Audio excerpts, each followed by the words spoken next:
Halo, perkenalkan nama saya Nela Febrina Tambunan, NPM 19010189, grup PGA 4, Prodi PGSD Pendidikan Bahasa Indonesia kelas tinggi.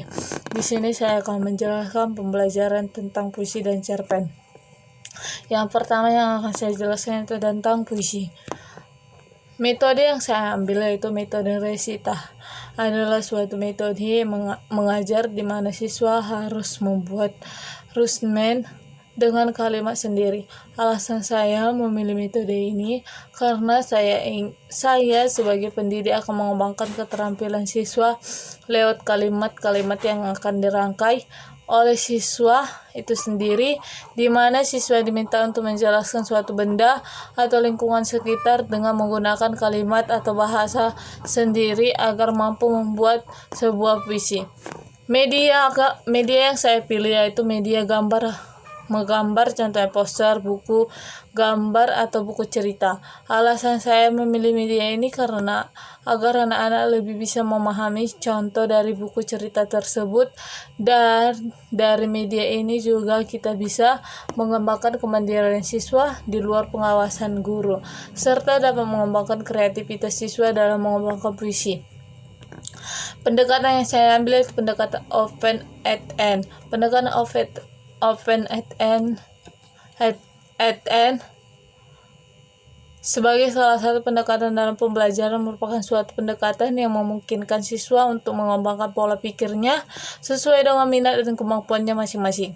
Alasan saya memilih pendekatan ini karena sebagai guru akan mengajak siswa untuk merancang sebuah puisi atau cerpen sesuai dengan kemampuan dan minat masing-masing, di mana siswa akan diberi tugas untuk menulis sebuah puisi atau cerpen dengan pola pikir mereka masing-masing yang juga mereka bebas memakai tema apapun.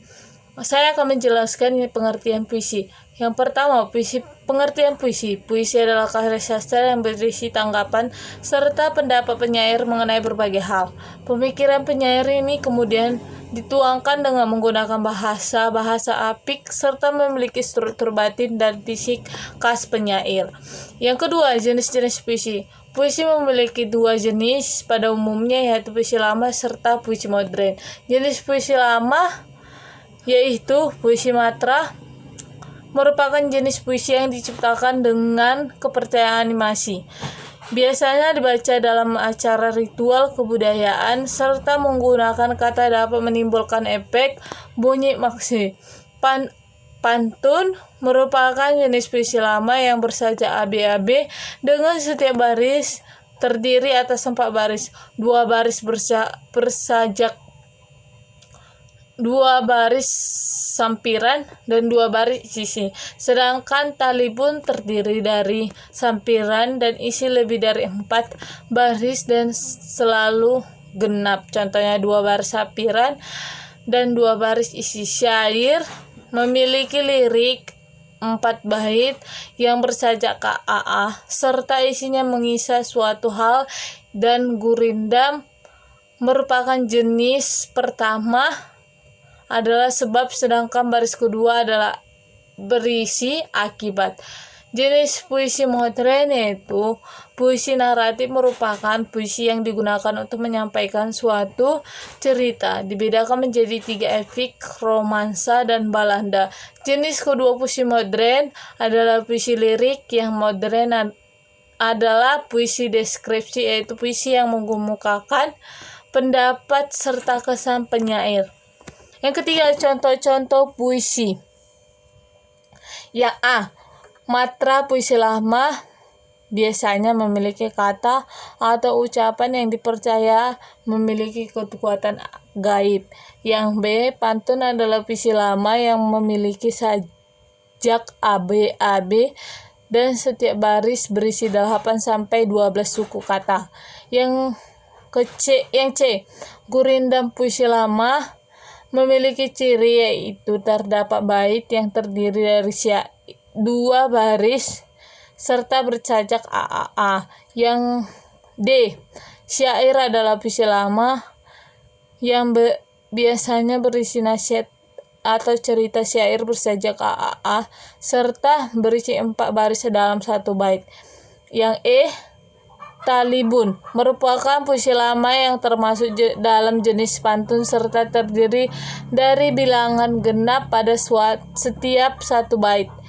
Yang F. Puisi romansa merupakan puisi modern yang berisikan mengenai kisah percintaan, kisah cinta atau perasaan penyair tentang cinta. Yang G. Balada merupakan salah satu jenis puisi modern yang menggambarkan cerita. Puisi balada terdiri dari 3 bait. Yang H. Epik puisi merupakan salah satu jenis puisi modern yang berisi tuntutan atau ajaran hidup serta memiliki cerita kepahlawanan.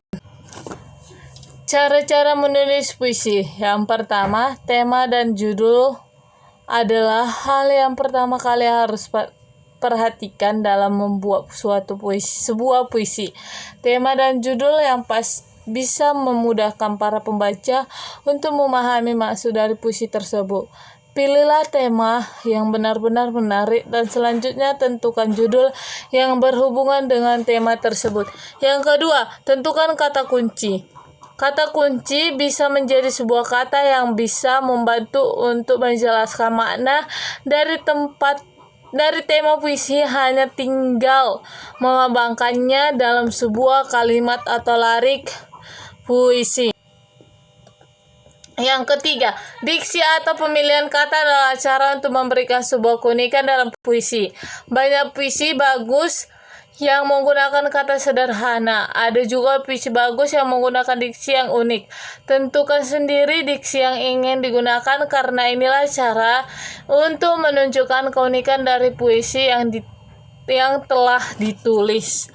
Yang keempat, rima adalah persamaan bunyi atau perulangan bunyi dalam puisi yang bertujuan untuk memberi efek keindahan.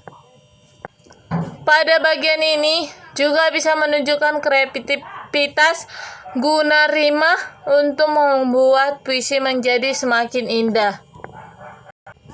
Bait. Ada banyak pilihan dari bait yang bisa digunakan untuk yang pertama, diktion, terjina, kuit, dan sinomat. Terus yang keenam yaitu mengembangkan puisi. Proses selanjutnya adalah mengembangkan puisi seindah mungkin. Setiap proses yang sudah dilewati akan semakin ditingkatkan dengan proses pengembangan ini. Yang ketujuh, buatlah penutup yang bagus. Yang mengenakan adalah cara baik dalam menutup sebuah puisi. Ini bisa memancing para pembaca untuk membaca puisi lebih dari satu kali dan juga bisa menunjukkan kreativitas memilih akhir puisi yang justru tidak dapat disangka oleh pembaca atau membuat sebuah hal yang berbeda di akhir. Nah, materi yang kedua yang akan saya jelaskan yaitu tentang cerpen.